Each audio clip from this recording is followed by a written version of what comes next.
Eh bien salut à tous et à tous les gens, c'est Moketo pour parler de tout mais surtout on se retrouve pour la review du dernier épisode de la première saison de One Piece, le live action.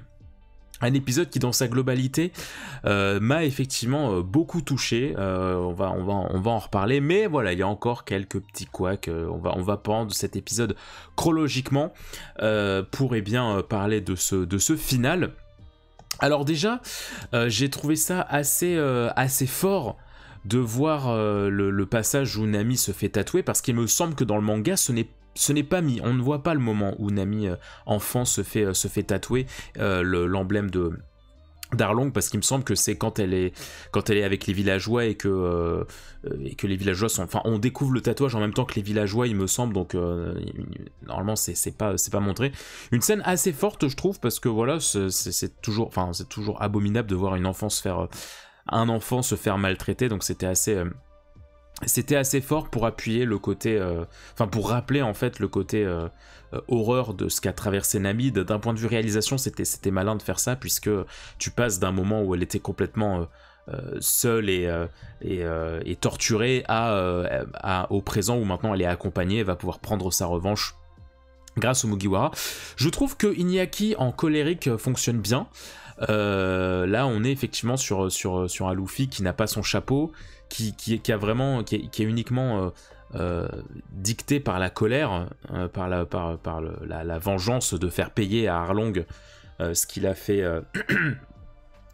subir à sa navigatrice. Honnêtement, je trouve que j'ai trouvé que le jeu d'Iñaki, comme à son habitude dans la série, était très convaincant. Ce côté colérique hyper sérieux, genre je souris plus, je ne rigole plus, là c'est bon, c'est fini.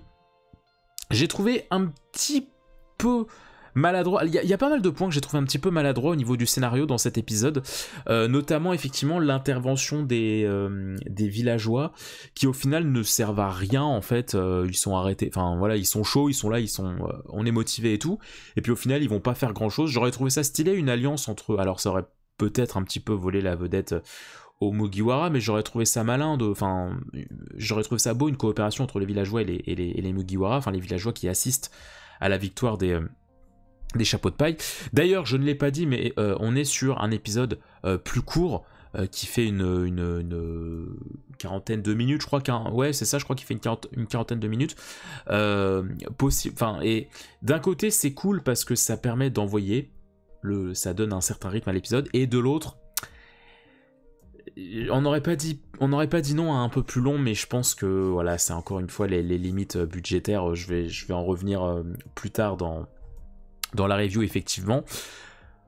Le versus Arlong Luffy, qui je trouve m'a un petit peu frustré.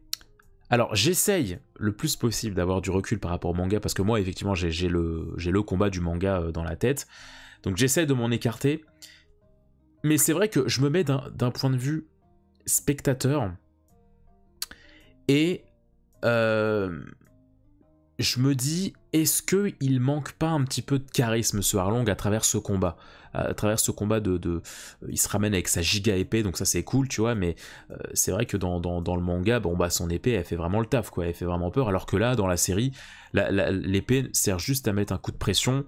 C'est surtout en fait, Arlong est surtout menaçant, je trouve, via son côté pression psychologique sur Nami.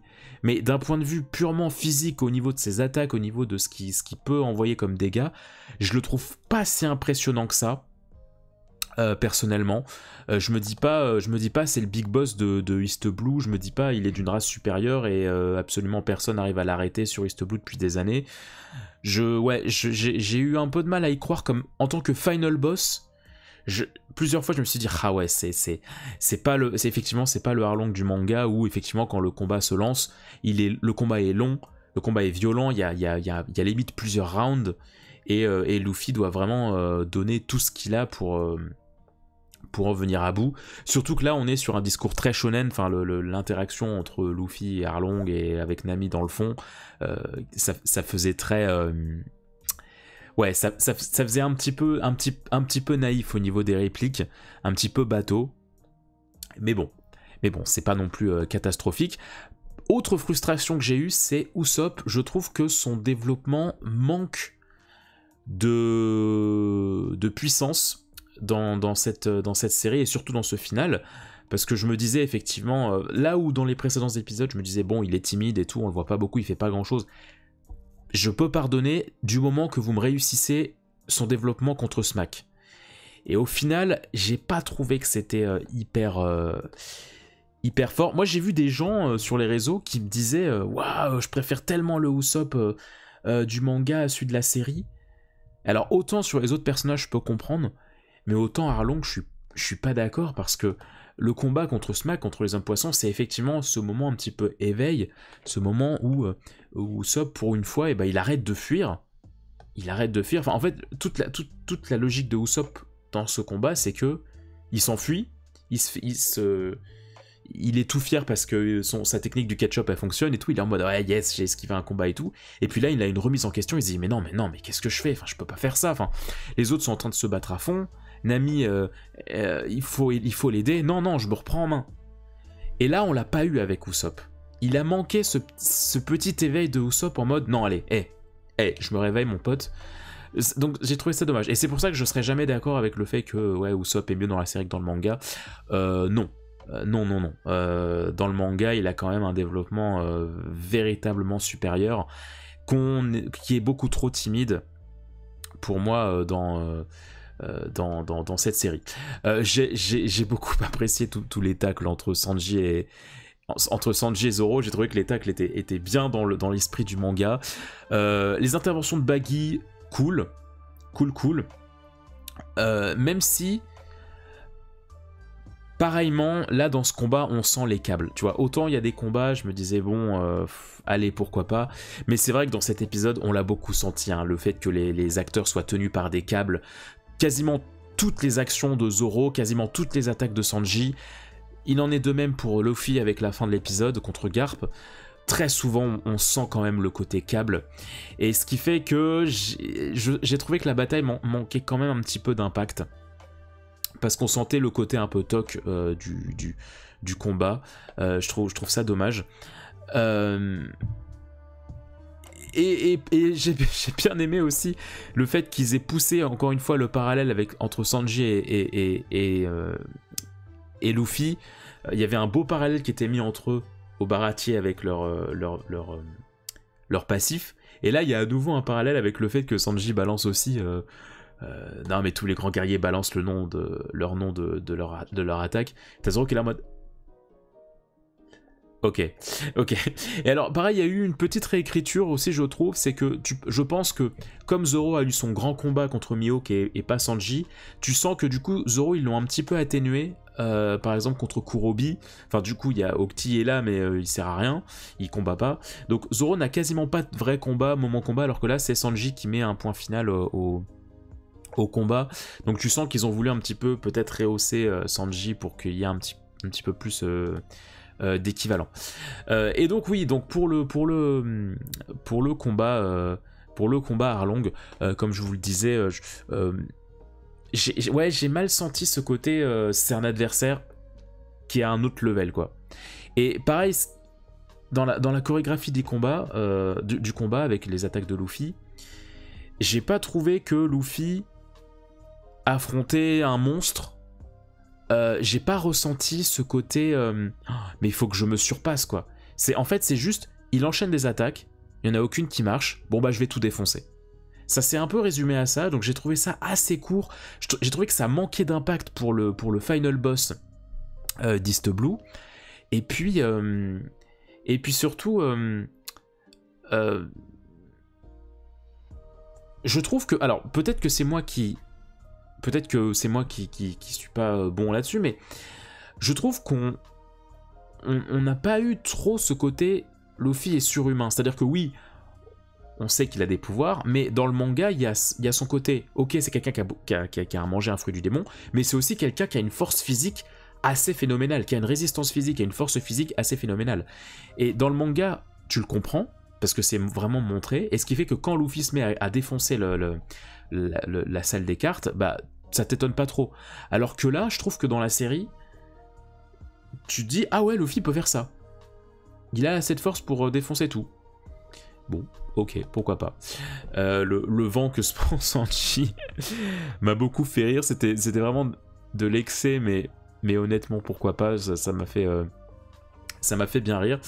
Ça a fait du bien de voir les Mugiwara être aussi ensoleillés, même si, encore une fois, comme dans le manga, j'aurais bien aimé voir les villageois se réjouir en même temps qu'eux, assister à cette victoire, parce que c'est quand même quelque chose aussi de très important. Je dis pas ça en mode je dis pas ça en mode c'est mon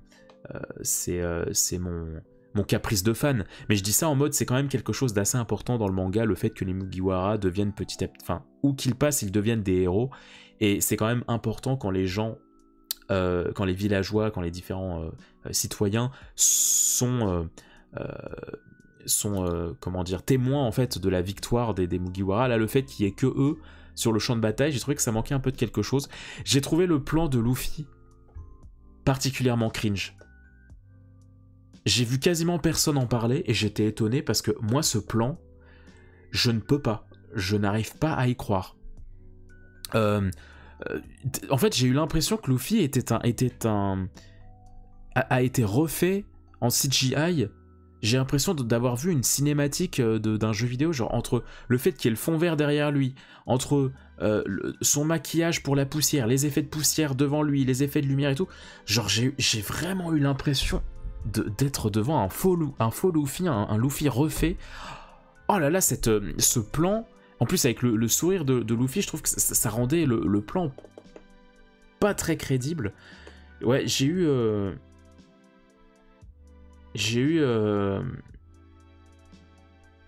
beaucoup de mal avec cette scène. J'ai trouvé le rendu extrêmement bizarre.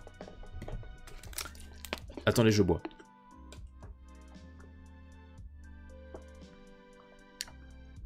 Pareillement pour cette scène, tu vois. Et en fait, c'est là où je trouve dommage parce que l'épisode est plus court, alors qu'ils auraient pu rajouter quelques minutes en plus, notamment au moment de la fête. Parce que la présence des Mugiwara fonctionne très bien. Sanji qui drague Nojiko, qui tacle Zoro, Usopp qui raconte ses exploits. J'ai trouvé ça très très bien. Genre les Mugiwara ont vraiment ce comportement du manga, c'est respecté. Mais les personnages autour, t'as l'impression qu'ils n'existent pas. En fait, t'as l'impression que les Mugiwara interagissent dans un décor vide. Mais pas vide dans le sens... Il n'y a pas de décoration, il n'y a pas d'éléments, il y a beaucoup de vide, voilà. Mais dans le sens, tu vois trop peu d'interaction avec les villageois. Genzo, il est ellipsé, il dit plus rien, il y a pas, je sais pas, il y a pas de dialogue entre Luffy et Genzo. Il n'y a pas de dialogue entre Genzo et Nami. Enfin, en tout cas, un dialogue assez prononcé, quoi. Moi, j'aurais kiffé voir des gens dans la figuration qui interagissent un peu avec Usopp en mode oh là là, vous êtes trop fort, mais d'où venez-vous, mais comment, oh, c'est fou, quelqu'un d'aussi courageux que vous. Ouais, j'ai trouvé vraiment que les figurations, la figuration était vraiment littéralement de la figuration, c'est-à-dire des éléments de remplissage en mode bah c'est un village donc il faut des villageois, mais j'ai trouvé qu'ils racontaient rien alors que ça aurait pu raconter quelque chose. J'ai trouvé ça dommage. Mais très touchante, les Mugiwara qui rejoignent Usopp et qui jouent le jeu, qui félicitent Usopp. J'ai trouvé ça cool. Et encore une fois, je trouve que cette scène, elle aurait eu encore plus de puissance si Usopp avait eu ce fameux éveil dont je parlais précédemment. Là, le fait qu'il ne l'ait pas eu, je trouve que il y a de la puissance qui est un peu enlevée dans la symbolique de cette scène. Vient ensuite le fameux moment de Garp, l'arrivée de Garp. Je comprends mieux, je suis prêt véritablement à accepter les différentes trames avec Garp au fil de la saison, parce que tout prend son sens ici, avec cette fameuse explication de Garp qui voulait en fait tester son petit-fils, être sûr qu'il soit prêt pour Grand Line. Vraiment, j'ai rien contre cette histoire, contre cette idée. Je la trouve assez cohérente, d'autant que en fait je me dis typiquement si Oda pouvait réécrire son histoire, ou s'il avait voulu s'il avait pensé à la création de ce personnage dès le tout début, ça ne m'étonnerait pas qu'il l'ait effectivement écrit comme ça, parce que surtout que on en parlait avec un ami et c'est vrai que la marine dans tout l'arc East Blue, c'est souvent c'est beaucoup des connards quoi, entre Morgans, Nezumi, non je crois que c'est tout. Ouais, je crois que c'est tout. Bon, un peu Hermep et tout. C'est quand même beaucoup de personnages mauvais, alors que Garp instaure une sorte de bienveillance, malgré tout, apporte un côté bienveillant avec Kobe dans l'intrigue, donc ça reste agréable, ça reste pertinent, je trouve, surtout quand tu connais le personnage du manga de Garp, c'est pas déconnant, c'est-à-dire que tu regardes que la série, tu te dis bah putain Garp il a des couilles quand même, mais quand tu lis un peu le manga tu sais que si en fait Garp il a une place particulière dans la marine donc il peut faire un peu ce qu'il veut, donc c'est pas déconnant, c'est pas si déconnant. J'ai eu peur, un moment je me suis dit il va y avoir un vrai versus entre Luffy et Garp, en mode Luffy va tenir tête à Garp, j'ai eu très peur, et en fait non, Luffy se prend une vraie déculottée, même quand il est sérieux il n'y a rien qui passe au niveau des combats au niveau des attaques de Luffy, donc c'est bien, on est bien sur on respecte le fait que à ce moment-là de l'histoire, il n'y a aucun versus de possible. Garp est beaucoup, beaucoup trop fort. Encore une fois, j'ai senti les cordes qui soulèvent Luffy quand il se fait éjecter. Une certaine raideur dans les chorégraphies. Mais rien de non plus très grave, et puis Garp quand il se met à hurler, à rigoler comme un bon monkey dit, c'était cool. C'était cool de voir ça, de les voir interagir. Je trouve ça touchant parce que il y a un vrai sens. C'est une sorte de bénédiction de la part de Garp. C'est sa façon à lui d'appuyer sur le dos de Luffy en mode vas-y, c'est ton tour maintenant. Ça peut paraître très bizarre quand tu connais pas le personnage de Garp, mais quand tu le connais, tu te dis non, en vrai c'est pas déconnant, parce que Garp c'est la brute par excellence, c'est la grosse brute par excellence, et en même temps c'est pas du tout quelqu'un de mauvais, donc non, ça honnêtement je suis pas contre l'idée. Moi en fait ce qui m'a le plus rebuté dans cette intrigue, dans cet arc narratif de Garp dans cette saison, c'est le fait que ça ait pris beaucoup de place dans le récit. Il y a eu beaucoup de scènes qui ont un peu raconté la même chose, ça a été assez lent, et je pense qu'on aurait pu cutter des choses pour nous développer d'autres éléments de l'histoire, je pense. Autre frustration un petit peu, c'est le tatouage de Nami, qui n'est pas trop appuyé dans la série. Vraiment, t'es néophyte du manga, tu vois cette scène, tu comprends pas trop ce que c'est, tu comprends pas trop la symbolique, tu comprends pas forcément que c'est Nojiko qui l'a tatoué, tu comprends pas forcément que c'est une demande de Nami, enfin ouais non, cette scène du tatouage, très bizarre, parce que c'est quand même une belle symbolique, c'est quand même un élément de Nami très important quoi, elle a corrigé son trauma d'avant pour en faire un autre symbole, pour un peu symboliser le fait qu'elle avance, maintenant elle avance vers l'avenir, elle a une nouvelle vie, et là c'est vraiment, c'est un peu passé à la trappe quoi, c'est mentionné mais sans plus quoi, donc c'est assez dommage. Le fisheye, je pense que vous connaissez mon avis là-dessus, faut arrêter. Le rendu de cette scène est trop bizarre, d'être aussi près de Luffy, hop il se lève parce qu'il y a Kobe qui arrive, ça donne un effet visuel très bizarre, très instable, on a l'impression d'être en compagnie de quelqu'un de bourré ou quelqu'un qui a une mauvaise intention. Honnêtement ouais, il me faudra l'explication de pourquoi vous utilisez cette focale tout le long de la série pour un peu tout et n'importe quoi, parce que vraiment je trouve pas ça beau du tout. Et puis on va entrer dans la fin de cet épisode, l'épilogue de cet épisode, et donc de la saison, que j'ai trouvé très réussi. Quand Luffy reçoit son avis de recherche, je me suis senti heureux pour lui. alors que je connais le manga, tu vois. Je suis beaucoup plus, on est beaucoup plus loin dans le manga, voilà, on connaît, il n'y a rien d'étonnant. Et pourtant, je me suis senti tellement heureux. Enfin, le jeu d'acteur de Iñaki m'a tellement transporté dans son accomplissement. Tu sens que, oh putain, je l'ai fait. Oh putain, ça y est. Et vraiment, cette réunion avec Kobe, je l'ai trouvé autant au début, on était réticents. Autant là, je trouve ça touchant. Leur séparation, j'espère qu'ils vont pas se revoir avant un bon moment, tu vois, que typiquement en saison 2 on ne reverra pas Kobe, enfin ou en tout cas quand on ne les voit pas se retrouver, parce que je trouve que ça enlèverait beaucoup de symbolique à cette scène. Là ça y est, ils sont sur le départ, tous les deux partent sur leur voie respective. Donc ouais, non, au début de la série j'étais un petit peu réticent, et au final je vois cette scène, je me dis non, en vrai c'est quand même beau. C'est quand même beau, cette scène est très belle au niveau de la lumière, au niveau de la symbolique, au niveau du jeu d'acteur. Je suis content qu'ils aient mis cette scène, qu'ils aient réalisé cette scène.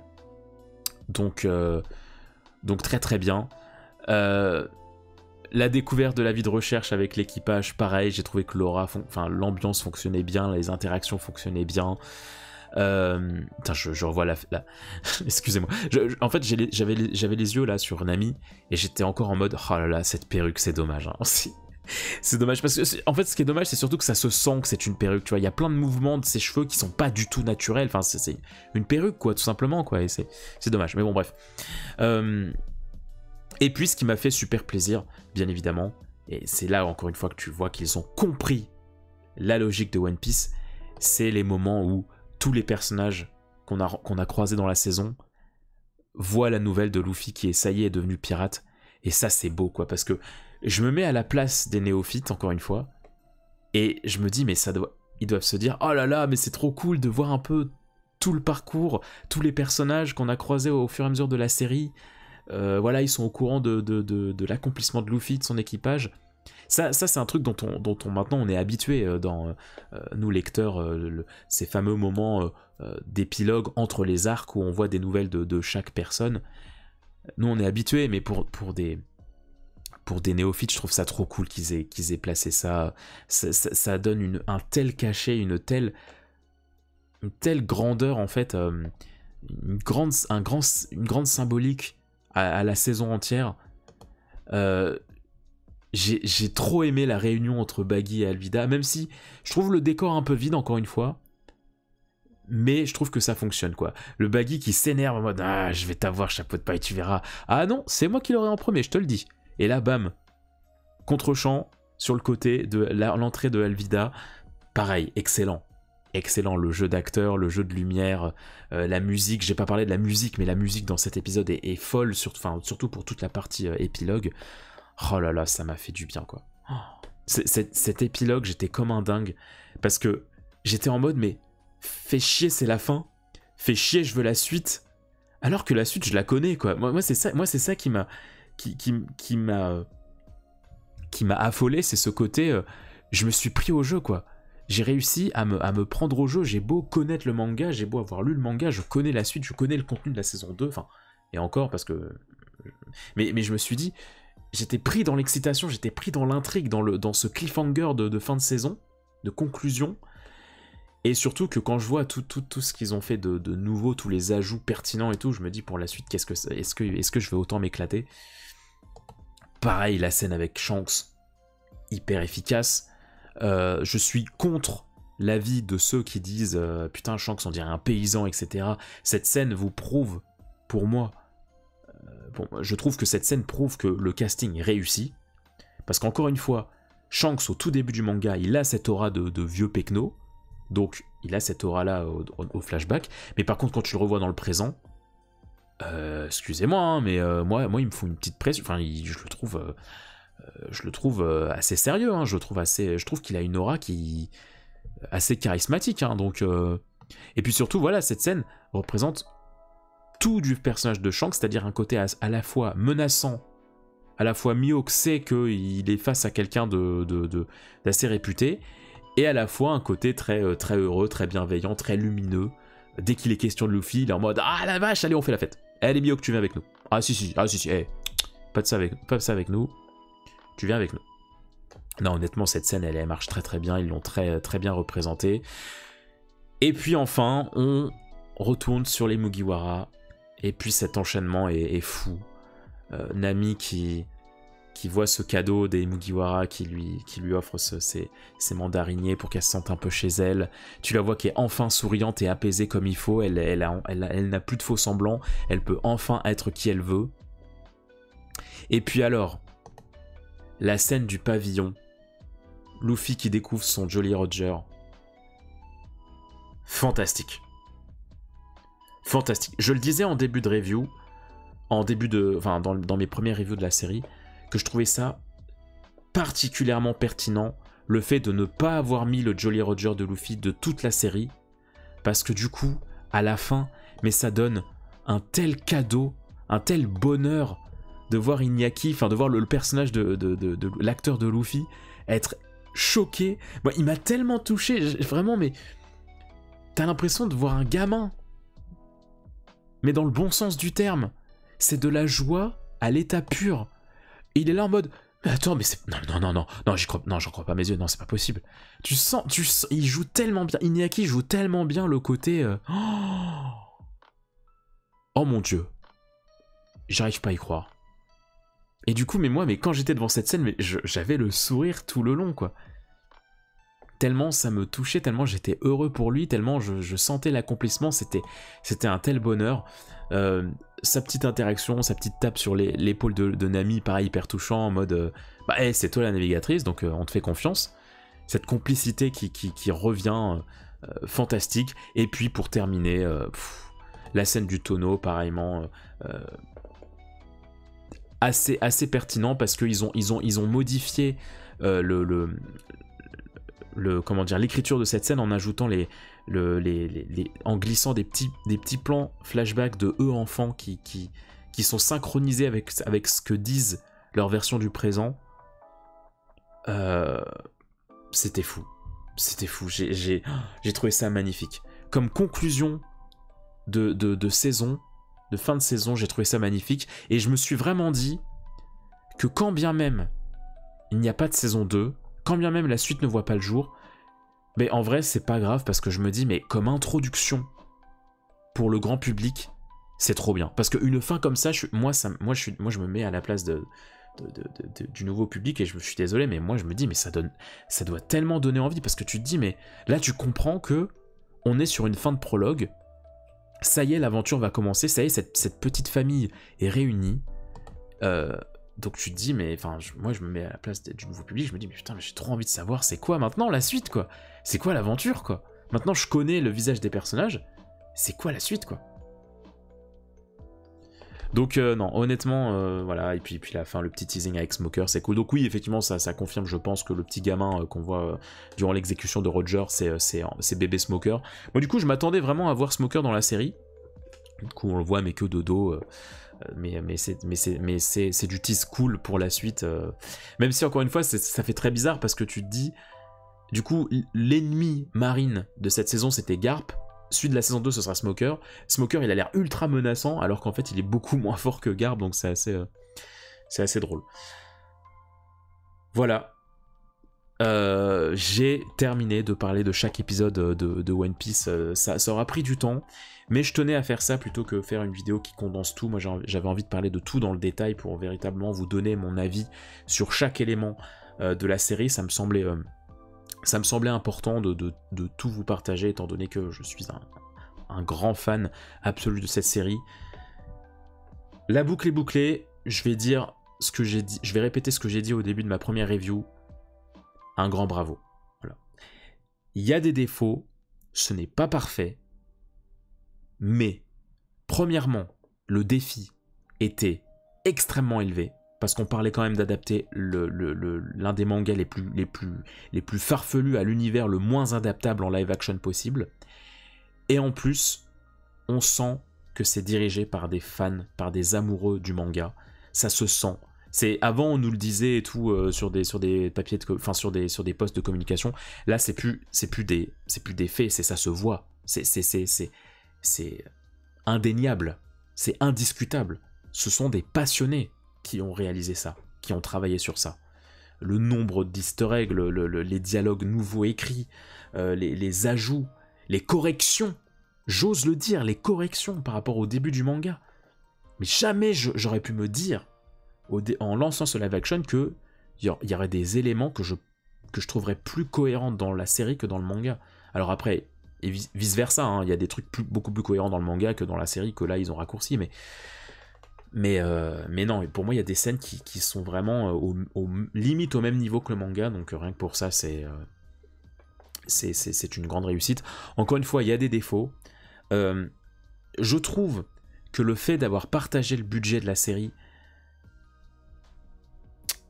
c'était peut-être pas forcément une bonne idée, et je trouve que ça leur porte préjudice, parce que d'un côté, ça pouvait hyper sur le côté, ouais, du coup, ils ont mis les budgets, donc ça va être impressionnant et tout.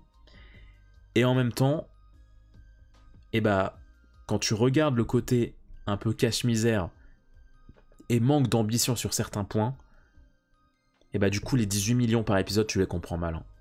Tu les comprends pas très bien. Un jour, j'aurai la réponse. Hein. Un jour, je m'y intéresserai. J'espère qu'un jour, on aura le budget précis de comment ils ont dispatché l'argent, parce que je dis pas que c'est une honte, hein, je dis pas que les épisodes sont une honte, mais ouais, je vous l'avoue, les 18 millions par épisode, je ne les vois pas. Hein.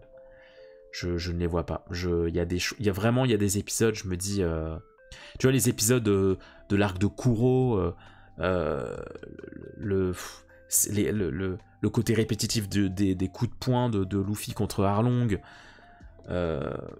Ah ouais, non, les 18 millions, je les vois pas, quoi. Donc je sais pas ce qui s'est passé, je sais pas comment a été dispatché l'argent. Mais honnêtement, j'aurais préféré ne pas avoir cette information. J'aurais préféré que cette information n'ait pas été relayée. Parce que comme ça, je pars sans aucun préjugé. Et du coup, je me serais dit, ok, il y a des points, ça fait un peu amateur au niveau de la réalisation et tout. Au niveau des décors, au niveau de l'action, mais putain, il y a la volonté, quoi, donc c'est pas grave.